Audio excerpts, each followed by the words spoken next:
Hi, everyone. Welcome back. This is actually take two. The other one, the resolution was not so great, so I started over.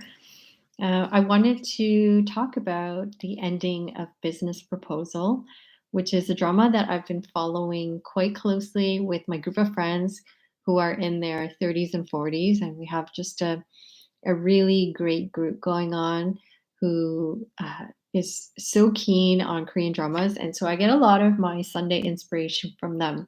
Sunday is a great time for me to just enjoy my own time and also catch up on the dramas that I have been falling behind on because of work and everything else that's gotten in the way.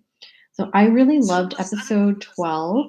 I thought it was a really pleasant and lovely ending to a drama that was overall very light and charming from start to finish.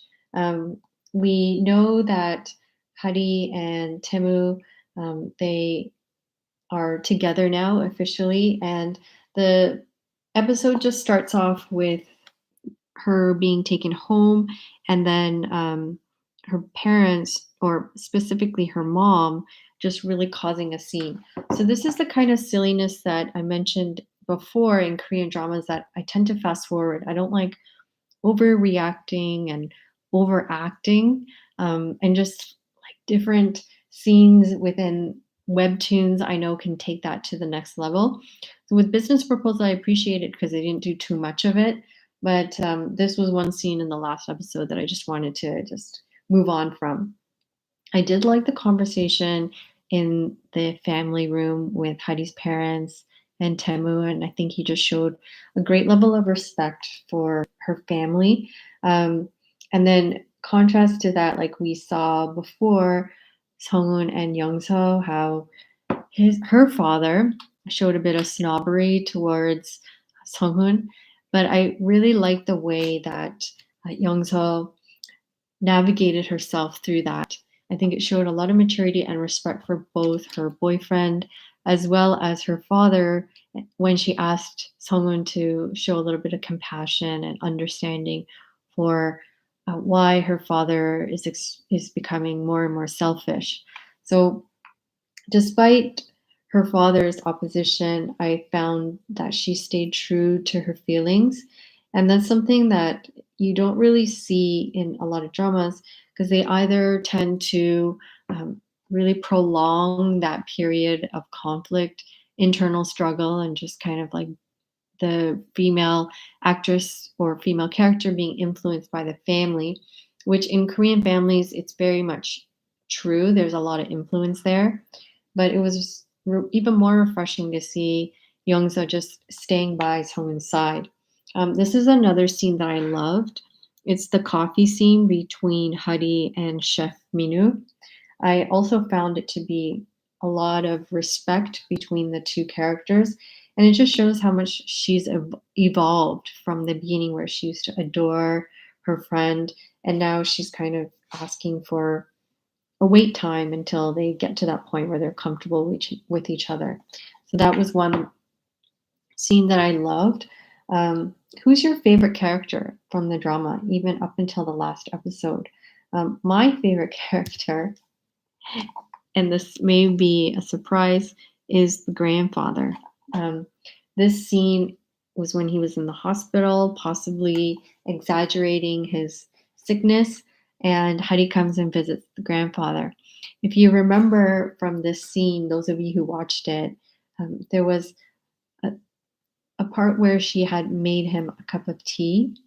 And this tea is a special tea in Korean culture because it's a very traditional tea where it's medicinal. So people drink it when they are recovering from a surgery or if they are under nutrition, just to boost the immune system as well. It's called sanghwa cha or sanghwa tang.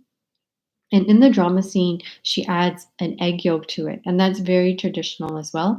I don't know the significance of it, but I will take a look to see how this can be explained, adding an egg. But he thoroughly enjoyed it, and then she stayed and kept him company in the hospital room by singing to him some of his favorite songs.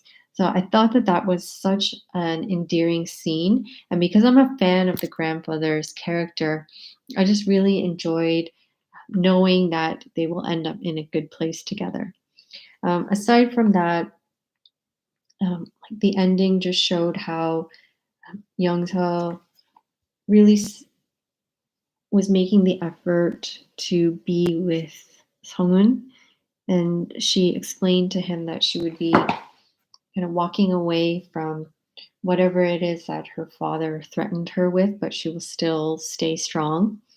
So I admire her character, sometimes even more so than Huddy, just because I found her to be very admirable and also driven and direct. She's a straight shooter, and I really admire that. I find it so refreshing in Korean dramas. Mm, Aside from that, I found the last episode to be, no major dramatic ups and downs, which is so great. Sometimes there can be some twists. I almost was worried by this scene where Temu was talking to Hadi and explaining that he has to go to the States. So sometimes Korean dramas would end off with on a sad note and they would break up or they wouldn't see each other. But this one was really great in that they showed time passing and they still remained loyal and faithful to each other. And when they got back together again, it was a happy ending. Season two, there's been a lot of talk online amongst the people who were fans of this drama that they wish for a season two. I'm not exactly sure how they would do that, but if there is, I certainly would tune in. How are you now filling your time now that Business Proposal is over? Do you have another drama lined up that you are excited to watch? This seems to be a really big month, big season for a lot of Korean dramas. Our Blues started, and I was really looking forward to that one, but I think I'm going to let a few more episodes build up. 2521 is one that I started, and maybe I'll just dive right into that now that I don't have my time divided. Um, Business Proposal for me was a good way to kind of just unwind after a long day of work. I watched it with my sister, and both of us, we laughed at the same parts. And generally, we don't have a good agreement of what Korean dramas we like to watch. But I love this one. And I got into it surprisingly more than I thought I would.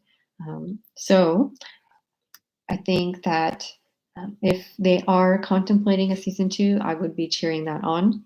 And it would be great to see how the friendships um, they endured through the test of time. It would also be great to see Chef Minu and how, if he comes back, how his relationship with Hadi would be. I also would love to see a little bit more of Hadi and the grandfather. I just keep mentioning the grandfather, and some of you may think, oh, he's such a minor character. But for me, I just love the way that he portrayed his love for his grandson and also extended it to Songhoon. And his character was just so relatable too, at how he was always keeping up with the dramas. And, it reminds me of a lot of my family members, especially my mom, oddly enough. So I love that. Okay, so now I want to talk about Korean skincare. So this also can be just like my love for the grandfather. This can be a minor thing, but if you use cotton pads, do you have an opinion or do you have a preference? I have tried so many of these, and this is almost like a daily tool for me. So here is one that I just get from Walmart, and it's the most economical, 100 round cotton pads for $2.99, I think it is. If you buy 3 bundles, it's even cheaper. But I just got this because I needed something, and it does do the job in that it is 100% cotton, so that's nice. But I don't know if you can see, there's a lot of dust that comes out, and so that's why I don't think this is my favorite to use on my face. Maybe I would use it to remove my nail polish, my toe polish, but I'll show you an example using a skincare product. So this is a very liquid power essence, and it's for whiteheads. So what I'd like to do during the time of acne flare-ups, I would soak the cotton pad with the liquid, and it absorbs really well. So one of the things about this one is it's absorbent. But sometimes I don't want that because I actually want more skincare on my face.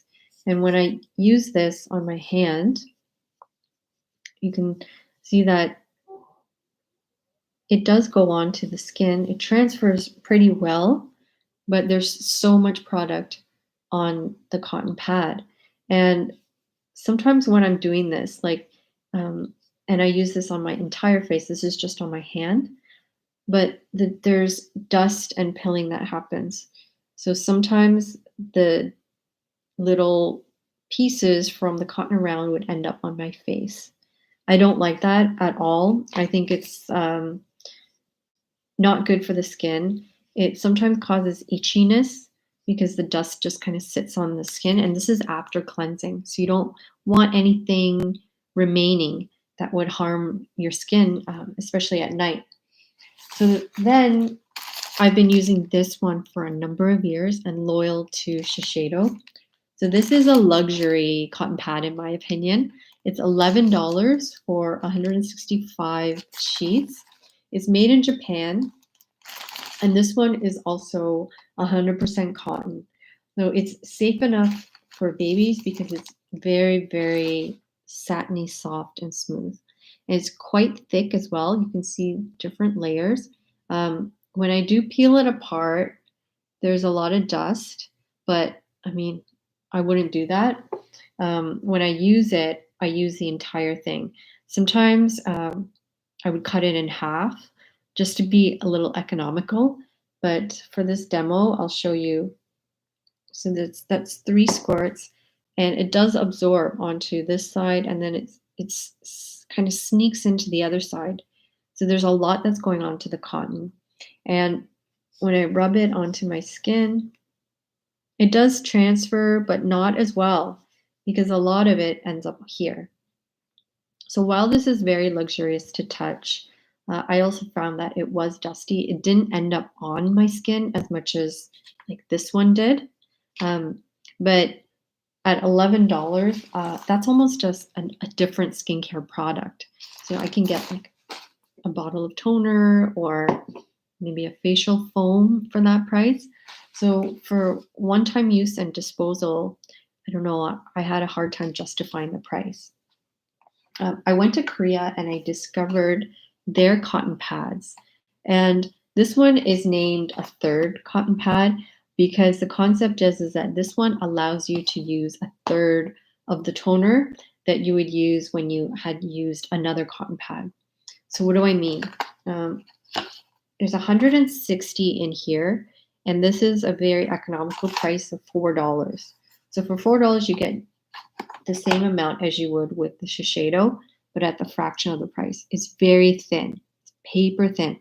So this is a combination of pulp and rayon. The rayon adds the softness, the pulp is the absorbent piece. When I apply skincare onto this one, it does absorb, but more is left on the skin. You can see that the amount of skincare that goes onto the skin. And I like that it's thin enough that I can actually use it as a sheet mask.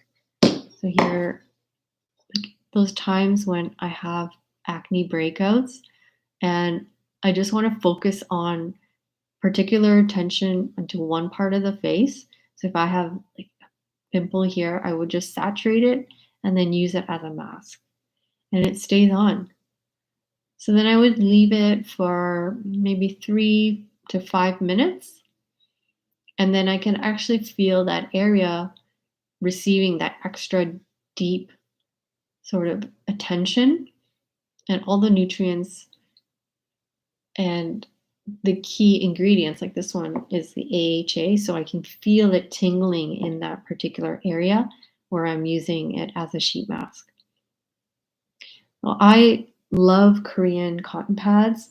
For those of you who haven't tried Korean cotton pads, I really encourage you to give it a try. It's low stakes, really, but it does make a difference in how we apply our skincare. More on the face, less on the actual cotton that you're disposing. And it also helps you to really think about the amount of skincare that you're using. So I like to use a generous amount, but I also don't like it to end up being wasted.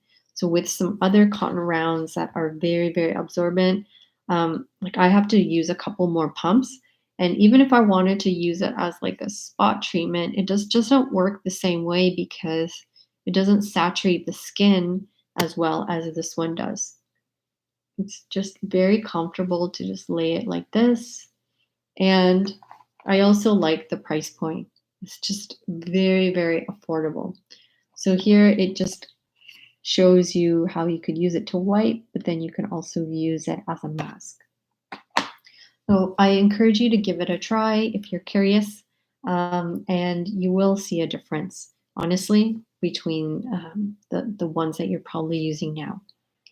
Um, For the drink in my thumbnail, I think you saw a beautiful cappuccino. So today, instead of tea, I actually drank coffee. And we had stayed with friends who have an amazing coffee machine. They really invested not just in the machine, but the grinder as well as the beans itself. So my husband, he generally discourages me from drinking coffee because it's not good for the skin or for the health. But with Tomas's coffee, he's on board. So my friends are just so generous and caring. And for the drive home, they packed us some coffee in to-go mugs. So that's what I'm drinking right now, and I'm really, really enjoying it.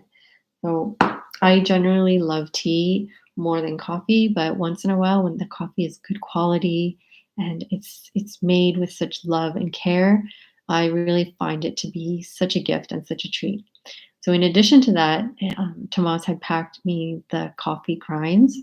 So after he grinds his beans, and then you're left with like the ground up coffee. Instead of throwing it away, I thought maybe I'd make a mask out of it for under my eyes. So I'll blog about that and I'll let you know how that works out. I've got quite an amount because we had accumulated over the 3 days that we had stayed with them. So stay tuned for that, and I'll let you know if that actually benefits the dark circles and the lines under the eyes. Thank you for spending a portion of your Sunday with me. It's always a pleasure to talk Korean drama and also share some skincare tips. So let me know if there is a drama that you are keen on starting, and if you have started it, how's it going? Until next Sunday, take really good care and have a great week.